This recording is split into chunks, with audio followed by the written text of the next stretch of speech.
So there's a bit of a problem when it comes with online communication. And that main problem probably comes about that we just don't have all the information we'd normally had if we're in person. When we're in person doing some kind of communication, we get that in life and as humans and as societal and social creatures, that there's going to be misunderstanding, there's going to be disagreement, and there's going to be conflict. That's part of human life. That's who we are. If we want to be able to achieve things as an intelligent species, these things will come up frequently. But when we're in person and we're in a social situation and these things come up, we have lots of tools at our disposal that help us to turn all that into this: misunderstanding into understanding, disagreement into agreement, and conflict into conflict resolution. Because we've got these social tools to deal with, and evolutionarily we've been able to build up these habits and these ways of being able to work with each other, we've got all those things. But in the online world, we don't necessarily have those things. When we're communicating in person, we've got the power of the verbal. So we call that the spoken word, understanding what someone's saying. And then there's the physical. That could be called body language, for instance. And then there's a third one I've added in here, which is not that commonly talked about when it comes to communication. And that's intuition, or the intuitive approach to communication and understanding what people are saying and how to work with what people are saying. So let's look at the verbal. That sort of makes it makes a lot of sense, because if we're talking, or if we're communicating with someone in person, there's volume. So the louder that I talk, the louder the more aggressive things become, or perhaps the more exciting. Then there's the tone of how you'll speak. So if you're speaking in a tone, so even just by maybe smiling while I speak, so I'll go, and the tone of how I speak, it lifts the expression that I'm having, because I'm able to physically manifest an output to my voice. And then there's the context. Quite often conversations that happen in person have a context of the here and now, which means that often it's about a conflict that may have just occurred that you're speaking directly of right now and having a conversation with someone about that. Or if it's something as simple as a conversation you're having in a shop with someone who's an assistant in that shop. So the context is within that shop. The context is within that moment and that product that you're holding and the credit card you're about to hand over to pay for it. There's context that adds a lot more into it, so that we're not just going by the tone of voice, not just going by the volume of voice, but we're also going by where we are, where we're at physically at the time of that conversation. Now, the physical, or what we like to call body language, is often about our stance. If your stance is very like, ooh, shoulders up, leaning forward and getting ready for the attack, then the words that you are saying are within that context. There's also the gestures we use. I've got a little bit of Mediterranean in me at some point of my ancestry. And so I tend to use a lot of gestures. A lot of hands are going like this. I tend to gesticulate quite a lot. I try to control that in a Zoom call, because sometimes it doesn't work so great. But what we do is that when we add gestures in, it adds further context for which we can figure out what someone's saying and the mood in which they're saying it. So a smile on the face, a stance that's relaxed, and hands just casually just sort of used like this, and gestures makes you feel non-aggressive. And it also brings across a message that's much more easy to hear, because you don't feel like you're being forced to hear it. So all that body language, from sitting back with legs crossed to sitting forward and leaning with a head at an angle, all those things will create a very different manner with which people will read what you're saying, and by which you read what they're saying as well. These are all very physical things, but then the intuition side comes in. And that's where we take those verbal signals and we take those physical symbols, and often we take forward some background information we might have about that person. If they're someone who is quite loud verbally and can feel, if you were to hear that across a room without seeing them, you'd think that was quite aggressive. If they've got physical signals which are always reaching in and leaning in and being very close to you, that might feel a little bit intrusive. But if you know the background information of this is just how that person is, and it doesn't mean anything beyond just what they're actually saying, then your intuition will tell you this is a safe situation and I feel fine, I feel comfortable. He's getting a little close, but as long as he's keeping the 1.5 meters social physical distancing, I'm kind of okay with that. At the same time, if someone was sitting back and they'll sort of sit right back in their chair and seem a little bit uninterested. So their physical signals are a little bit off. But their verbal signals are they're actually, having a great conversation and explaining things in great detail. And from their background information, that person's a university professor who's a professor in physics. Then you can go, well, actually, I need to hear what the voice is saying, because the physical signals are just the way he seems back, and he doesn't really, he doesn't get in tight with conversations because he's a very laid back person and a little bit aloof from students. And because you have that background information, you're able to form a more intuitive feeling about what the motives of that person are, and also what the outcome is they're seeking to get from that conversation. So when we're in physical land, we've got all of this at our disposal, all of our evolution, everything we've been created to be comes into being, that we can interpret things much more holistically than what we can when we're just reading something from an email. So of course, when we're having conversations in person, really only 7% of what we're receiving as the person in the conversation is about the actual content of what is said.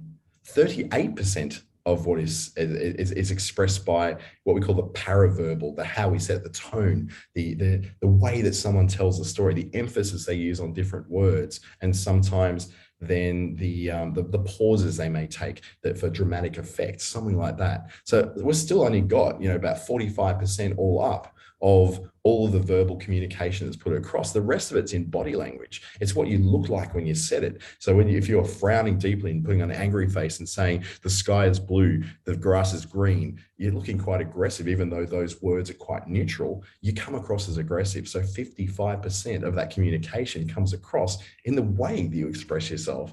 I smile a lot because I smile a lot in real life. I'm not a very dour or frowny person. But then if you are someone who is quite frowny, then understand that comes across as part of your non-verbal communication. And no one's asking you to be someone who you're not or to fake it. But just remember that the way that you express yourself can often be the majority of what people are receiving as that message. Yes, there were words said.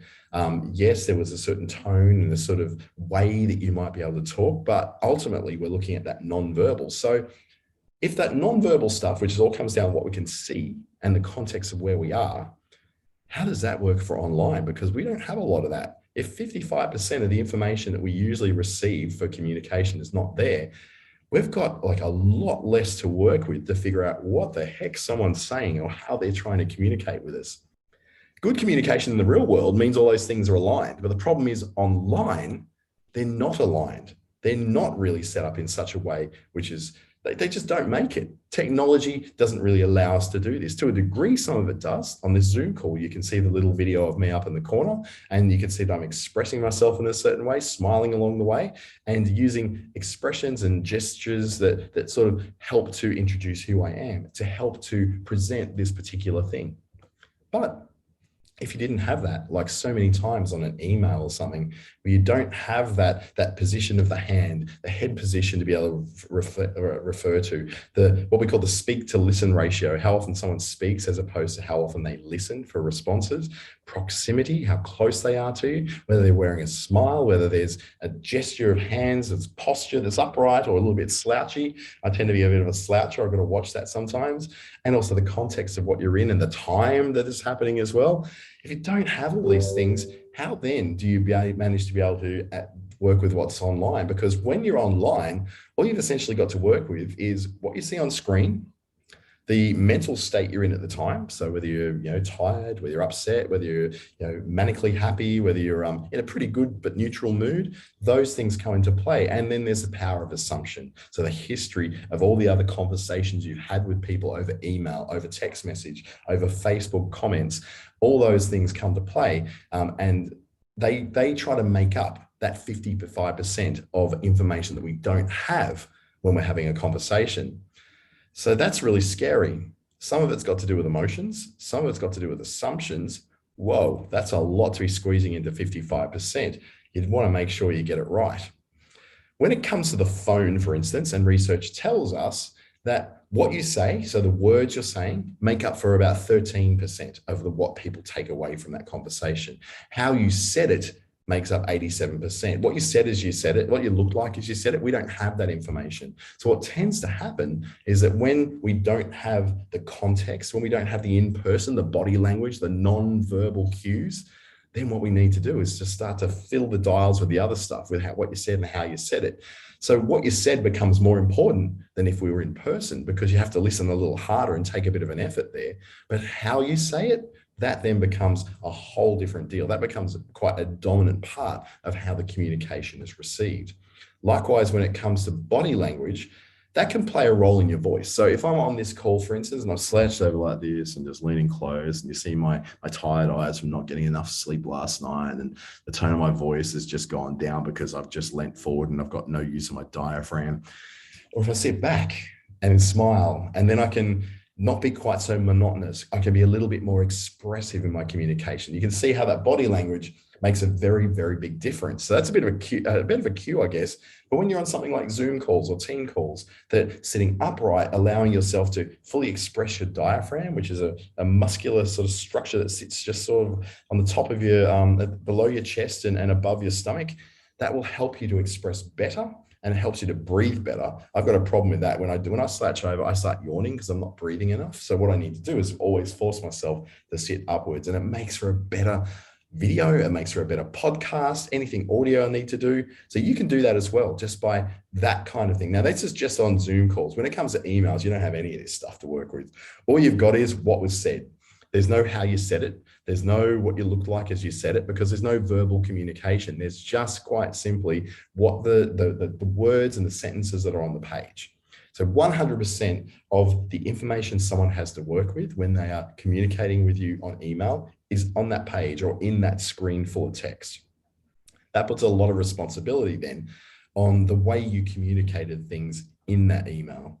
So for example, you can add different sort of expressions to email by exclamation points, question marks, punctuation, breaking your text up into blocks, perhaps using things like dot points to list some points in there, and emphasis by underlining or italics with things. Or sometimes for people trying to get really shouty, they can use all capital letters, which I do not recommend you do, because it is very, very aggressive and quite universally so. It's something which you don't want to be doing too much, because people will assume that you are yelling. So there's lots of different ways you can sort of make that a little bit more easy for people to take in, is just by simply making sure you use some sort of emphasis, which is why punctuation is so important. I'm not a big English writing Nazi or anything like that. I'm not going to sit here and tell you that you must use the right your, or there and there, or through, thorough, and though.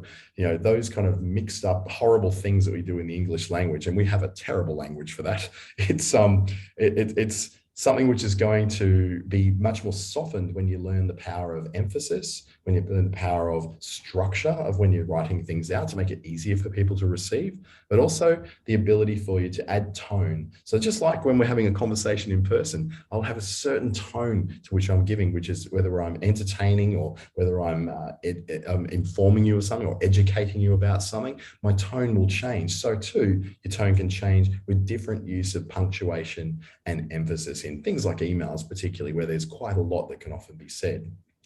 So how do we then work around the limitations? What are the things we can do that help us to be better communicators online? But since if we don't have that 55% of body language and non-verbal communication to work from, what do we have?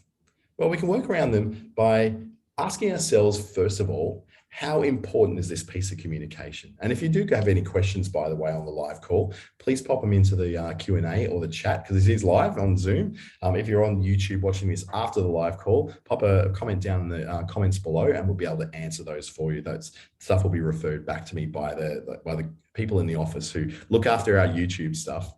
Now, how important is this communication? Is it something that you would go, this is absolutely urgent, it must be communicated in a certain way? Or is it a bit more casual, a bit more like a text message? I put it down to a traffic light system. So in the traffic light system, we look at things that are critical or important or casual. So in the red, they're critical. There's a certain kind of communication that should occur when it's critical. When it's important, there's also some things you should do, which are very good, but casual is a bit more, yeah, you can use kind of almost any kind of communication style that you like. So when we look at them closer in the critical, you can see that ultimately critical communication is best done in person. It's best done face-to-face with someone so that that full 100% of ways that you express that information are received from someone. Not just the 7%, which is just written down on an email, not just the way you express yourself as well, but also the fact that your body language is involved, a smile, a frown, a less aggressive stance, a very passive stance, or something which helps people to feel safe. Now, that's better done in person. But in this modern age, because we've got Omicron just floating all around us, in person is not probably as practical as what it used to be. And especially, I guess, when it comes to this world that we're working with, things aren't necessarily as easy to work with as you would think. So for instance, we have become very, very used to dealing with Zoom and Teams, very, very used to doing Google Meet calls, video calls. So if there's something critical that has to be communicated, rather than defaulting to email or to an instant message or an SMS or something like that, we can then go, well, what's the second best thing to an in-person meeting? It's a video call, a Zoom call, or a Teams call. So when you do that, you add in some more of those things that we find so valuable as communicators and human beings. The first one being that we've got the tone that can be expressed. So there's a lot more tone rather than just a disembodied voice or just text on a page. We've now got a voice. We've now got the expression, the tone that we're using to communicate with.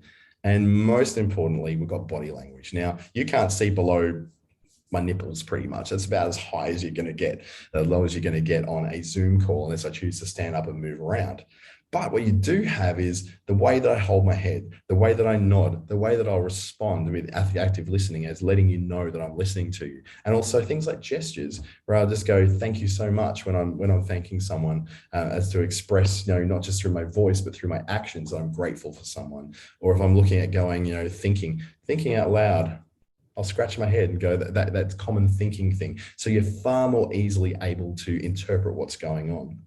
So you'll notice there that I have not got phone calls or emails or SMS or Facebook Messenger messages in there for critical communication. That's because when it's absolutely critical and there's a ton of information in there, it's absolutely necessary, or it's disciplinary, or it's something which has to be maybe a conflict. These things are better done in person or at least over a video call. Now, I'm not a very confrontational person. I avoid conflict and drama like crazy. But at times, sometimes you have to go and do it. You have to put in your big girl pants and you have to just go, yep, you know what? I'm now the one who has to stand up and take control of this situation. It takes practice. I'm not saying that it's going to be easy every time you do it. It's certainly not for me. But what we need to do is get as in person as possible for that critical stuff. And then what I've got on the symbol and then the email there is back it up with an email. So that's the important thing. A lot of people resort to email because they want the tracking. They want the tracking of everything that was said. They want to be able to say, oh, this is what was said and what was not said. So having an email lets you deliver the news in the best possible way to the person who deserves your best communication. They do. Then you back it up with an email, which then repeats the points you discussed in person.